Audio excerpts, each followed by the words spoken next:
Morning students, आज हम आपको बताएंगे किरचॉफ्स लॉ के एक यूज के बारे में जिसका यूज हम कर रहे हैं व्हीटस्टोन ब्रिज में। ठीक है, व्हीटस्टोन ब्रिज का बहुत ज़्यादा यूज होता है अननोन रेजिस्टेंस को फाइंड आउट करने। यानी कोई सर्किट है, वहाँ पर हम इस प्रकार से रेजिस्टेंस को सेट करते हैं कि हम एक ब्रिज डेवलप करते हैं जिसकी मदद से हम अननोन रेजिस्टेंस को फाइंड आउट करते हैं। ठीक है, ये ब्रिज क्या होता है? एक रेजिस्टेंस का सेटअप होता है, इसको इस प्रकार से एडजस्ट किया जाता है कि आप अननोन रेजिस्टेंस को फाइंड आउट कर सकें। ठीक है, अब उस सेटअप को हम समझते हैं, वो सेटअप कैसा होता है। ठीक है, मान लीजिए आपका ये रेजिस्टेंस है। ठीक है, एक रेजिस्टेंस ये है और दूसरा रेजिस्टेंस ये है और ये आपका रेजिस्टेंस बॉक्स है और ये भी एक रेजिस्टेंस है।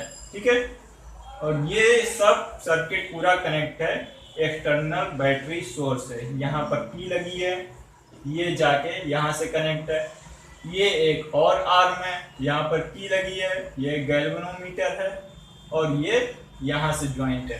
ये रेजिस्टेंस मानते हैं हम R1 है, ये R2 है, ये R3 है, इसे मान ले रहे हैं X है। ठीक है, ये की को मान ले रहे हैं K1, इस की को मान ले रहे हैं K2। ठीक है, अब यहाँ से मान लीजिए करंट फ्लो करके गया I का। ठीक है, अब यहाँ से गया I1 का और यहाँ से गया I2 का। ये रेजिस्टेंस बॉक्स है, इस रेजिस्टेंस को हम मान रहे हैं एडजस्टेबल रेजिस्टेंस। ठीक है, एडजस्टेबल रेजिस्टेंस का मतलब इस रेजिस्टेंस की वैल्यू को हम घटा भी सकते हैं और बढ़ा भी सकते हैं अपनी इच्छा अनुसार। ठीक है, अब व्हीटस्टोन ब्रिज को समझिए, एक्चुअली ये होता क्या है और कैसे वर्क करता है। बहुत इंपॉर्टेंट है, जो अब हम बताने जा रहे हैं बहुत ज़्यादा इंपॉर्टेंट है। ठीक है, इसमें एक्चुअली होता क्या है कि हम R3 को, R3 क्या एडजस्टेबल रेजिस्टेंस है, इसको लिख देते हैं एडजस्टेबल रेजिस्टेंस। एडजस्टेबल रेजिस्टेंस यानी कि इस रेजिस्टेंस की वैल्यू अपनी इच्छा से हम कितनी भी बढ़ा घटा सकते हैं। ठीक है, अब एक्चुअली होता क्या है, हम R3 को इस प्रकार से बढ़ाते घटाते हैं कि इस सर्किट में जो B पॉइंट है और D पॉइंट है, इन दोनों का पोटेंशियल सेम हो जाए। सेम होने का मतलब यहाँ पर B और D में कोई पोटेंशियल डिफरेंस ना बचे। जब ऐसी कंडीशन आएगी कि B और D में कोई पोटेंशियल डिफरेंस नहीं होगा तो उस केस में आपका B से D में कोई करंट फ्लो नहीं करेगा। ठीक है, करंट फ्लो करने के लिए पोटेंशियल डिफरेंस का होना बहुत जरूरी था, क्योंकि हमने ये और ये पॉइंट सेम पोटेंशियल पर कर दिए R3 की वैल्यू को एडजस्ट करके, इसलिए इस ब्रांच में कोई करंट फ्लो नहीं करेगा और करंट फ्लो नहीं करेगा तो गैल्वेनोमीटर में कोई डिफ्लेक्शन नहीं शो करेगा। ठीक है, दोबारा समझिए, जैसे R3 एडजस्टेबल रेजिस्टेंस है, R3 को हम इस प्रकार से एडजस्ट कर रहे हैं कि B और D पॉइंट का पोटेंशियल सेम हो जाए। सेम पोटेंशियल कब होगा, ये हमें कैसे पता चलेगा? ये हमें तब पता चलेगा जब गैल्वेनोमीटर में कोई डिफ्लेक्शन नहीं होगा। गैल्वेनोमीटर में डिफ्लेक्शन नहीं हो रहा, ये इससे क्या हमें पता चल रहा कि इस गैल्वेनोमीटर से कोई करंट पास नहीं करेगा जब की क्लोज्ड होगी। ठीक है, गैल्वेनोमीटर से तब भी करंट पास नहीं करेगा। करंट पास क्यों नहीं करेगा? क्योंकि ये सेम पोटेंशियल पर है। सेम पोटेंशियल पर होने के कारण करंट फ्लो नहीं कर पाएगा। करंट फ्लो करने के लिए पोटेंशियल डिफरेंस का होना बहुत जरूरी था। ठीक है, समझ में आया आपको? R3 से पोटेंशियल सेम कर रहे हैं और पोटेंशियल सेम होने से आपका करंट फ्लो नहीं कर रहा है इस ब्रांच में। ठीक है, अब इस पे हम पहले हर एक रेजिस्टेंस के अलोंग पोटेंशियल पता करते हैं, फिर व्हीटस्टोन ब्रिज की मदद से हम कैसे resistance unknown resistance find out करेंगे वो हम बताएंगे आपको। ठीक है, अब पोटेंशियल डिफरेंस देखिए, VA माइनस BB के अलोंग पोटेंशियल डिफरेंस कितना है? I1 R1 का है। ठीक है, I1 R1 का, इसे इक्वेशन फर्स्ट लिख देते हैं। और BB और BC के अलोंग, BB माइनस BC के अलोंग है I1, यहाँ से भी I1 ही जाएगा और यहाँ से I2 ही जाएगा। ठीक है, ये है आपका I1 R2, ये सेकेंड इक्वेशन। ठीक है, अब A और D के अलोंग BA माइनस BD, इसके अलोंग हो जाएगा हमारा R3 I2, ये इक्वेशन थर्ड है। अब हम लिखते हैं BD और BC के अलोंग, BD माइनस BC, ये हो जाएगा हमारा x इंटू आई 2, ये इक्वेशन 4 लिख रहे हैं, ठीक है। और हमने अभी रेजिस्टेंस R3 को इस प्रकार से एडजस्ट किया था कि VB और VT का पोटेंशियल बराबर था, यानी कि हमारा आ रहा था VB equal to VT। R3 को एडजस्ट करने पर हमने ये कंडीशन इक्वल कर ली थी, ठीक है। अब हमें करना क्या है, जहां पर VT दिख रहा है थर्ड और फोर्थ में, वहां पर हम VB को पुट कर देंगे, ठीक है। अब हम VD की जगह VB को पुट कर रहे हैं इस इक्वेशन में, तो ये हो जाएगा VA minus VB equal to R3I2।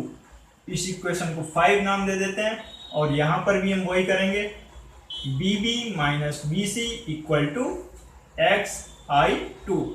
इस इक्वेशन को 6 नाम दे देते हैं। अब हम देखेंगे इक्वेशन फर्स्ट और इक्वेशन 5 में कोई अंतर नहीं है, यानी कि फर्स्ट और 5 बराबर हैं, और इक्वेशन सेकेंड और इक्वेशन 6 में कोई अंतर नहीं है, ये भी VB माइनस BC है, ये भी VB माइनस BC है, ठीक है। And equation second equal to equation 6 है, ठीक है। अब हमें करना क्या है, जब ये दोनों इक्वेशन इन दोनों के बराबर है, तो इनके जो रिजल्ट है इक्वल में जो है उसको भी बराबर कर देते हैं, ठीक है। यानी कि I1 R1 equal to R3 I2, ठीक है।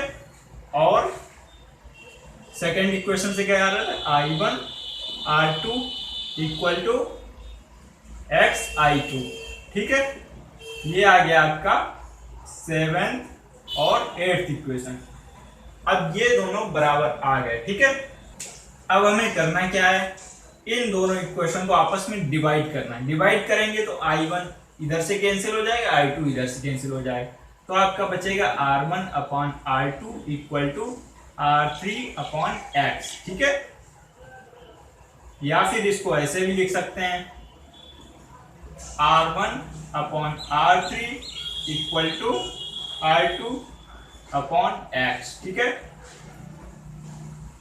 अब आपको पता है R1 आपको पता है ये नॉन रेजिस्टेंस है, R2 भी नॉन रेजिस्टेंस है, R3 आपने एडजस्ट करके वैल्यू उसकी भी पता है आपने जो एडजस्ट की, और X आपका अननोन है, तो 3 नॉन है, 1 अननोन है, तो आप अननोन को पता कर सकते हैं, ठीक है।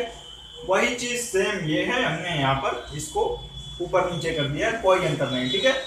तो इससे आप अननोन रेजिस्टेंस पता कर सकते हैं। ये व्हीटस्टोन ब्रिज की कंडीशन भी से बोल सकते हैं, जब ये R1 upon R2 equal to R3 upon X होते हैं, तो व्हीटस्टोन ब्रिज को हम बैलेंस्ड ब्रिज कह सकते हैं।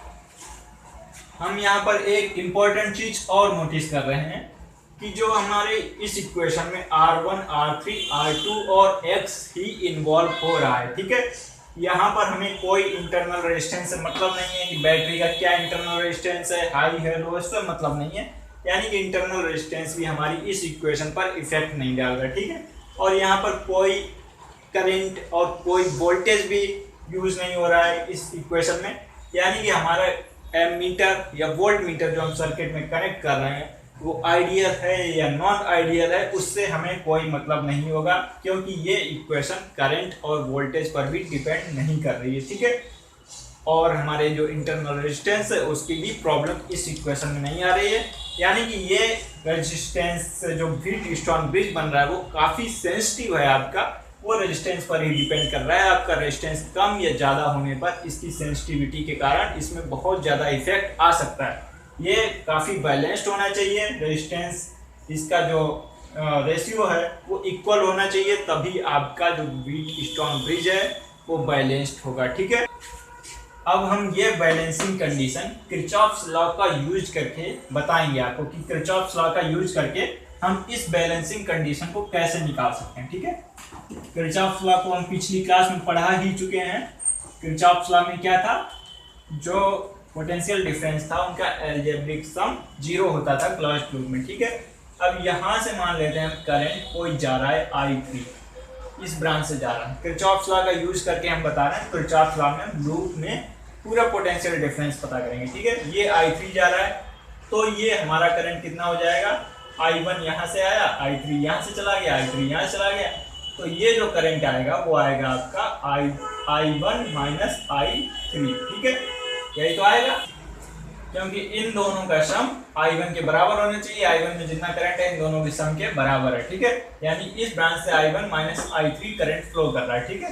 अब वहीं पर हम देखेंगे ये I3 यहाँ से आया मान लीजिए, अब यहाँ से I2 आ रहा है, तो इन दोनों का सम होके इस ब्रांच से जाएगा, I2 प्लस I3 इस ब्रांच से जाएगा, ठीक है। अब यहाँ पर हम किरचॉफ्स का लॉ लगाएंगे। यहाँ मान लेते हैं हम किरचॉफ्स के लॉ की डायरेक्शन, हम इस डायरेक्शन से किरचॉफ्स का लॉ शुरू कर रहे हैं इस लूप में। अब लूप की बात करते हैं हम ए बी डी ए की। इस लूप को हम पहले ले रहे हैं, ठीक है। इसमें हर एक ब्रांच के अलाउंग पोटेंशियल डिफरेंस हम निकालेंगे, फिर उसको ऐड करते हुए चलेंगे, ठीक है। अब ए और बी के अलाउंग पोटेंशियल डिफरेंस है I1 R1, ठीक है। गैल्वेनोमीटर के अलाउंग मान लेते हैं I3 और G, इसका वो रेजिस्टेंस हम मान रहे हैं, ठीक है।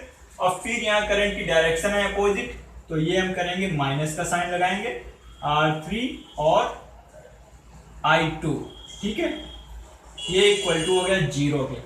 अब हमारा क्या करना है, हमें इसको ऐसे ही रख देते हैं, दूसरी ब्रांच पे आते हैं। दूसरी ब्रांच कौन सी है हमारी, BCDB,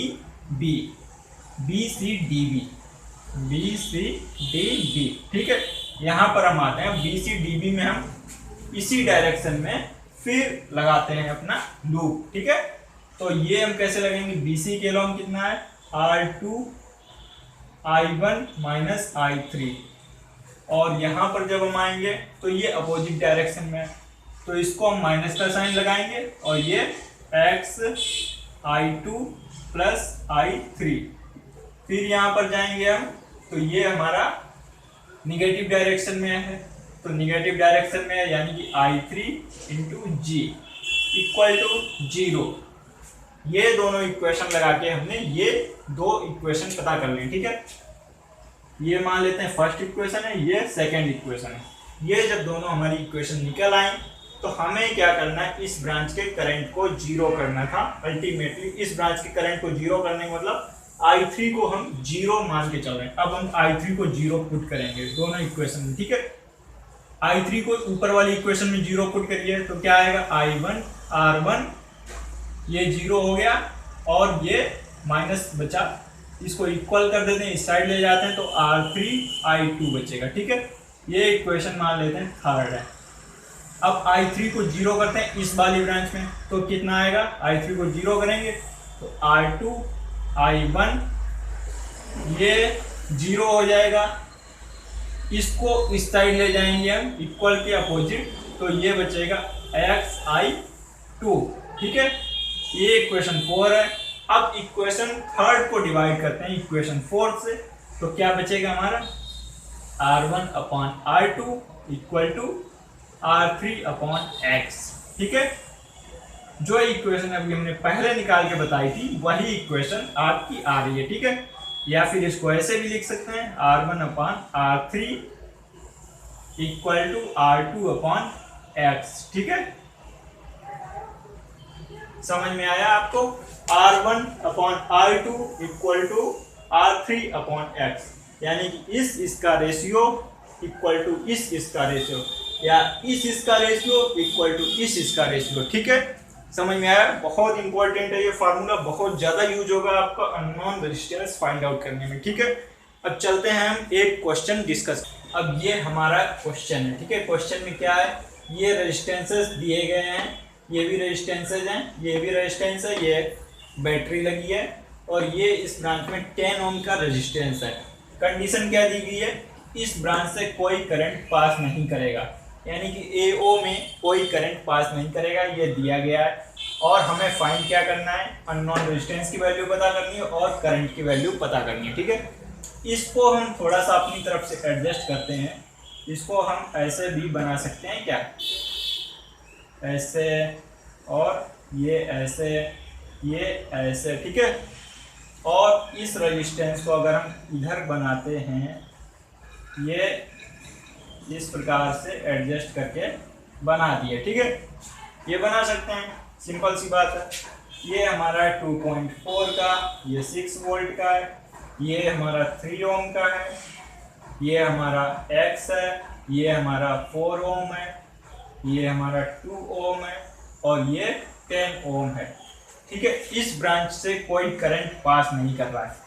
वही व्हीटस्टोन ब्रिज की कंडीशन आ गई, इस ब्रांच से कोई करंट पास नहीं कर रहा, तो व्हीटस्टोन ब्रिज की कंडीशन के अकॉर्डिंग इसका रेशियो इक्वल टू इसका रेशियो। ठीक है, तो हम क्या लिख सकते हैं, डायरेक्ट कर रहे हैं 2/3 इक्वल टू 4/x। ठीक है, व्हीटस्टोन ब्रिज की कंडीशन हम लगा रहे हैं 2/3 इसका रेशियो इक्वल टू इसका रेशियो। ठीक है, इससे हमें कोई मतलब नहीं है क्योंकि इसमें कोई करंट पास नहीं कर रहा। ठीक है, तो x आ जाएगा हमारा, x कितना आ जाएगा 6, ये 2 ये हो जाए 6 ओम का रेजिस्टेंस आ जाएगा आपका x। ठीक है, इसमें करंट पास नहीं कर रहा है तो हम इसको बिगाड़ देते हैं, इससे हमें कोई मतलब नहीं है। ठीक है, अब हमें देखना क्या है, अब हमें करंट भी पता करना है, सर्किट से कितना करंट, बैटरी से कितना करंट जा रहा है। ठीक है, इसको कैसे पता करेंगे, ये आपके रेजिस्टेंस है, ये रेजिस्टेंस है, ये रेजिस्टेंस है, हम टोटल रेजिस्टेंस सर्किट का पता करेंगे पहले। टोटल रेजिस्टेंस ये सीरीज में, ये भी सीरीज में। ठीक है, इसको हम ऐसे एडजस्ट कर लेते हैं, अपनी तरफ से सर्किट बना लेते हैं आपको समझाने के लिए। ये है और ये है सर्किट, ये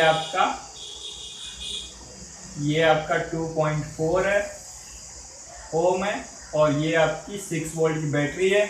आपने ये ऐड किया 2 और 4 तो ये आ जाएगा 6 ओम का ऊपर आ जाएगा, और आपने 3 और 6 को ऐड किया तो ये 9 ओम का नीचे आ जाएगा। ये रेजिस्टेंस आपके आ जाएंगे। अब ये भी पैरेलल में। ठीक है, अब ये पैरेलल में, ये सीरीज में। अब हमें इनका पैरेलल कॉम्बिनेशन में पता करना है कितना रेजिस्टेंस होगा, 1/R इक्वल टू 1/6 प्लस 1/9। अब इसे हम जब सॉल्व करेंगे तो कितना आएगा, 18, यहाँ करते हैं 3 2 R इक्वल टू 18/5, ये आपका रेजिस्टेंस आ गया। ठीक है, पैरेलल का। अब इसको हमें एग्रीगेट रेजिस्टेंस पता करना है, टोटल रेजिस्टेंस कितना होगा, आपका आ जाएगा 18/5 प्लस 2.4। ठीक है, अब इसको अगर हम डिवाइड करके सॉल्व करेंगे तो आ जाएगा 5 3 जाए 15, 3 6 आ जाएगा। ठीक है, और ये हमारा 6 ओम रेजिस्टेंस आ जाएगा। टोटल रेजिस्टेंस इस सर्किट का आ गया आपका 6 ओम का रेजिस्टेंस इस सर्किट में आ गया। ठीक है, अब 6 ओम का रेजिस्टेंस आ गया, यानी कि ये है 6 ओम और ये बैटरी है आपकी 6 ओम और 6 वोल्ट। तो करंट हमें पता करना है, कैसे करेंगे, V इक्वल टू IR होता है, I इक्वल टू V/R होता है। I इक्वल टू कितना आ जाएगा, 6/6 यानी कि 1 एम्पियर का करंट आपके इस सर्किट में फ्लो करेगा। ठीक है, समझ में आया आपको, शायद बहुत अच्छे से समझ में आएगा। इससे रिलेटेड और भी ज़्यादा न्यूमेरिकल आपको अपनी तरफ से करने हैं, तब और ज़्यादा अच्छे कॉन्सेप्ट क्लियर होंगे और ज़्यादा आपको चीज़ें प्रैक्टिस में आएंगी। ठीक है, उम्मीद करते हैं जो कुछ पढ़ाया गया है वो आपको बहुत अच्छे से समझ में आया होगा। अगर फिर भी कोई डाउट है, you can ask me easily. Okay, thank you.